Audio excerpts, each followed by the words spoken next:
Salut l'équipe, ça va ou quoi les gars? Nouvelle vidéo actualité sur le FC Barcelone. Comme d'habitude, le rendez-vous de tous les jours pour parler un peu de l'actualité. Qu'est-ce qu'il en est? Alors pour Sergio Busquets, ça se dégrade de plus en plus. Le Barça tarde à lui envoyer l'offre et Busquets, il n'aime pas trop ça. Lui, il veut que ce soit fait rapidement. On va en parler. Ou encore, la jeune pépite de l'Uruguay, carrément même capitaine des U20 plus précisément, intéresserait le FC Barcelone. Vitor Roque a encore déclaré des choses. Frenkie de Jong lui aussi a pris la parole.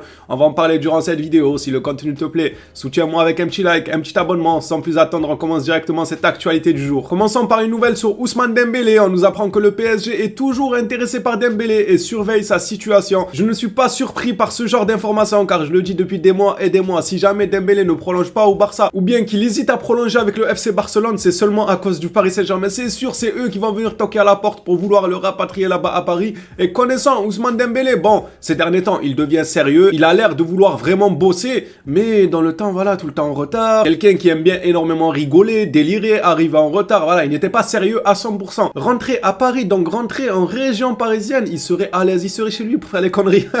Il pourra délirer, arriver en retard, voilà, ça sera chez lui. Il sera littéralement à domicile au Paris Saint-Germain et c'est ça qui me fait peur. J'espère que Ousmane Dembélé, ce visage-là qui nous montre de quelqu'un qui a atteint une certaine maturité, quelqu'un qui veut réellement bosser, va l'aider à prolonger du côté du FC Barcelone et non pas retomber dans ses travers et se dire, écoute, moi à Paris, je vais être chez moi, voilà, les amis, la famille, même au niveau de sa femme et la famille de sa femme, etc. Ils seront proches de leur famille et proches de tout ce qu'ils ont connu depuis petit. Maintenant, à voir si Ousmane Dembélé, il a vraiment une maturité et une détermination à toute épreuve pour réussir du côté du FC Barcelone, ou bien il va retomber dans ses travers et aller au Paris Saint-Germain tout en voyant ce club-là, ce qu'il subit depuis des années. À chaque fois, on vient nous raconter, oui, c'est le renouveau, le Paris Saint-Germain. Cette année, elle est pour nous, la Ligue des Champions. Au final, il n'y a pas grand-chose pour le Paris Saint-Germain. Chaque année, c'est la même chose. Février, mars, on a toujours les mêmes journaux qui refont la même une. Et le PSG, encore une fois, encore un échec. Qu'est-ce qui se passe? Est-ce qu'il faut virer Tuchel? Est-ce qu'il faut virer l'arbitre? Est-ce qu'il faut virer le gardien? Est-ce qu'il faut arrêter de tendre la pelouse? Peut-être que si on laissait la pelouse pousser comme du blé, peut-être que les joueurs arriveraient à se faufiler comme un labyrinthe. Je sais pas, ils essayent tout le temps de trouver des prétextes, des excuses ou je ne sais quoi. Mais Dembélé, en voyant ça, et à l'autre là, Mbappé qui me fait de la peine là-bas au PSG,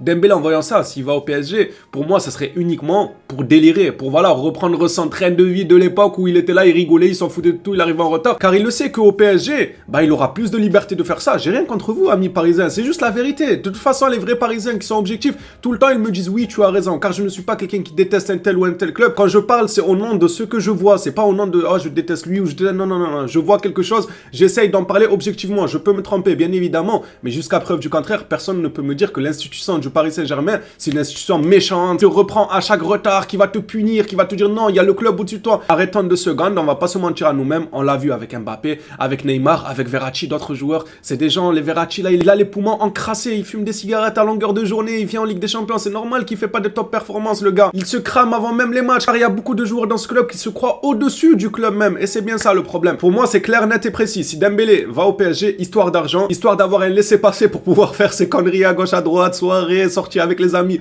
etc. Et c'est certainement pas sportif, car c'est le cas actuellement. Si ça change à l'avenir, je dirais c'est super, le PSG est sur la bonne voie sportive, mais pour l'instant, ce n'est pas forcément le cas. Donc si en ce temps-là, Dembélé choisit de partir, ce sera uniquement pour les arguments que j'ai énumérés. Il y a quelques jours, nous avons fait un débat sur Rafinha, Ferran Torres et Ansu Fati. On disait qui parmi ces trois-là mériterait de quitter le FC Barcelone. Il y en a beaucoup qui m'ont dit Ferran Torres, Ansu Fati est revenu pas mal de fois aussi, les gars, je suis pas d'accord, un petit prêt, non? Le communiqué de Marca aujourd'hui nous apprend que c'est plutôt Ferran Torres et Ansu Fati qui ont de grandes chances de partir cet été. Donc apparemment, Rafinha est épargné. Après, ça peut se comprendre, le gars il vient d'arriver, mais pour Ansu Fati, moi j'aimerais bien un prêt. Je resterai sur ces positions-là. Ansu Fati, je préfère largement un prêt et qu'il retrouve des couleurs dans un autre club, qu'il revienne au Barça, ou bien un prêt qui retrouve des couleurs dans un autre club pour pouvoir le vendre encore plus cher, car n'oublions pas que c'est un jeune joueur. Il suffit juste qu'on le prête une saison, qu'il arrache tout dans son nouveau club, et hop, il revient au Barça en le vendant dans la foulée, mais plus cher qu'actuellement, car il n'a pas montré énormément de choses cette saison. Et Ferran Torres, lui, son commentaire, lui, s'il le vend, j'en ai rien à foutre. La saga Busquets continue. Le rendez-vous du club avec Busquets a été reporté à la semaine prochaine. Un autre club nord-américain de la MLS et un du Qatar s'intéresse à lui en tant qu'agent libre. Busquets veut quitter le club en gagnant et cette saison pourrait être une occasion. Si Busquets il veut partir en vainqueur, car le Barça, on a connu des moments très compliqués sportivement, parce que oui, on a rigolé sur le PSG en début de vidéo, mais le Barça, c'est pas non plus excellent, hein. On va pas se voiler la face non plus. Le FC Barcelone, sportivement, ces dernières années, on s'est énormément perdu sur le chemin. Et Busquets, s'il veut partir sur un triplé national, ça serait cool pour lui. Enfin, faudrait encore faire le triplé national, les gars. Xavi, le championnat, faut vraiment vraiment pas de choc. Mais si on venait à faire ce triplé national, Busquets, ça serait une superbe idée de partir sur un triplé national. Il a fait une grande carrière et il part sur une superbe année, pourquoi pas. S'il reçoit une offre basse du club, il pourrait partir. La considérant comme une invitation à partir, il est plus intéressé par les US que les offres du Moyen-Orient. Donc tout ce qui est Arabie Saoudite, là où il y a Cristiano Ronaldo, c'est où déjà Al-Nassr, c'est ça si je dis pas de conneries. Al-Nassr voulait recruter Busquets pour l'associer à Cristiano Ronaldo, tout ça dans l'équipe. Apparemment, le joueur serait plus intéressé par les USA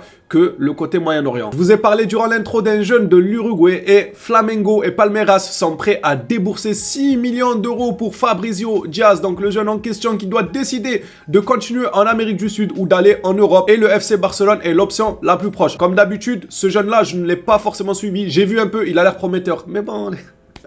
Les gars, faites les vidéos sur YouTube, vous savez, quand on tape un joueur, nanani, tapez s'il vous plaît, je sais pas, tapez Dest Best Of ou Dest Best Skill. Quand vous le regardez jouer, vous dites, mais attends, mais il est meilleur que Dani Alves, il est meilleur que Cafu, il est meilleur que Roberto Carlos, il est meilleur que Marcelo Prime.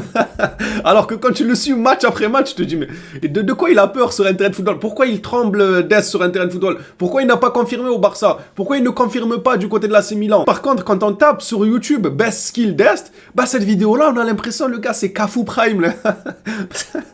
Je vous jure, on a l'impression qu'il est meilleur que Dani Alves. Alors que non, on le sait tous que non, il n'est pas meilleur que Dani Alves. On le sait que le joueur a du potentiel. Encore une fois, oui, il a du potentiel, mais il faut confirmer ce potentiel. Donc ce joueur-là, en voyant un peu ce qu'il propose, il a du potentiel, mais il faut encore confirmer ce potentiel. Pour ceux qui veulent savoir le poste du joueur, c'est un milieu box-to-box qui peut jouer en milieu défensif. Apparemment, il est en train de tout arracher du côté de l'Uruguay avec les U20. Il y a eu une compétition, je me rappelle même plus le nom de la compétition. Apparemment, il en est sorti comme étant le meilleur milieu de cette compétition. Rien que ça, franchement, très prometteur. Si c'est pas à un prix faramineux, pourquoi pas? Le Barça, ce genre de pépite, on doit miser sur eux et voir comment ils progressent. Est-ce qu'ils confirment ou pas du tout? Encore et toujours sur le mercato, Bernardo Silva et Zubimendi sont des options compliquées, trop chères. Gundogan, lui, est une option forte. Xavi le veut. Ce communiqué nous apprend que le dossier Gundogan serait plus simple à avoir que le dossier Bernardo Silva et Zubimendi. Et dans la foulée, Xavi veut Gundogan aussi. Moi, personnellement, je n'y vois pas d'inconvénient à la venue de Gundogan aussi. C'est un excellent joueur, malgré qu'il prend de l'âge, tout ça. Je ne peux pas le nier, mais il y a beaucoup de points positifs quand même dans ce transfert. Victor Roque a pris la parole encore aujourd'hui. Il déclare: je sais que Barcelone est intéressé et d'autres clubs aussi. J'ai un contrat jusqu'en 2027. Je fais de mon mieux ici et qui sait,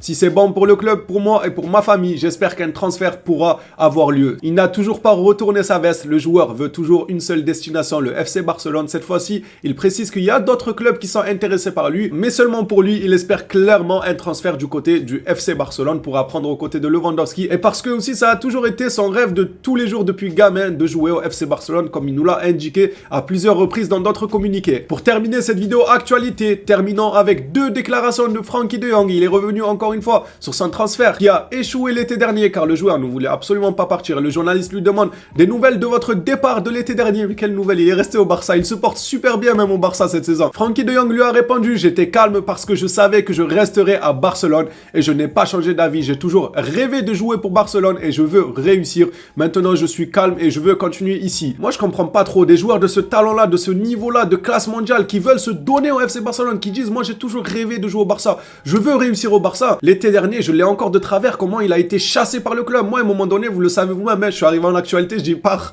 Frenkie de Jong. Franchement, va t'amuser ailleurs. Va t'amuser ailleurs. Qu'est-ce que tu te casses la tête avec une direction qui, chaque matin, ils te mettent à la une des journaux? Frenkie de Jong va partir, Frenkie va à United. Peut-être que ce n'est que les journaux, mais il y a eu aussi quelques fuites qui disaient que la direction elle-même poussait les journaux à mettre la pression sur Frenkie de Jong. La direction du club n'était pas irréprochable dans cette histoire. Bon, par la suite, ils ont fini par dire: non, nous on veut Frenkie de Jong, tout ça. Mais pendant l'été, il y a réellement eu une pression pour le mettre dehors. Mais le joueur, lui, il s'en fout. Il a dit: j'étais calme parce que dans ma tête, je savais que je resterais à Barcelone. Donc ça ne l'a pas impacté. Je suis content que ça ne l'ait pas impacté, car un joueur qui aurait pu être peut-être pas sûr de ses positions, un peu faible mentalement, il aurait pu se dire: bon, je fais mes bagages et je me barre dans un autre club si c'est comme ça. Mais lui, c'est tout le contraire. Il a encore une fois clamé son amour pour le FC Barcelone et son amour de réussir au FC Barcelone. C'est une chance que le Barça n'avait pas l'air de comprendre durant le mercato d'été. Et on va voir surtout durant le prochain mercato d'été, est-ce qu'ils vont recommencer à chasser Frenkie de Jong, ou est-ce que non, c'est bon là, ils ont très bien compris que c'était un joueur qu'il fallait plutôt garder que de vendre. Et par la suite, Frenkie de Jong nous parle de Gavi. Le journaliste lui a demandé: est-ce que Gavi doit se calmer? Frenkie de Jong nous répond tout bonnement: Gavi nous donne beaucoup d'énergie avec son intensité et je ne pense pas qu'il ait besoin de se calmer. Cela nous aide beaucoup. Voilà ce que Frenkie de Jong pense de Gavi. D'ailleurs, il il est juste à mes côtés, le Gavi avec le maillot rétro du FC Barcelone de l'époque. Il remonte à longtemps ce maillot. Voilà ce que pense son coéquipier Frenkie de Jong sur l'apport de Gavi. Est-ce qu'il doit se calmer ou pas? Les Blaugrana, cette vidéo actualité est terminée. Merci à toi si tu as regardé jusqu'ici. Un énorme merci à tous ceux qui like, qui s'abonnent, qui suivent régulièrement les actualités. On se dit à la prochaine vidéo sur le FC Barcelone. D'ici là, prenez soin de vous les phénomènes.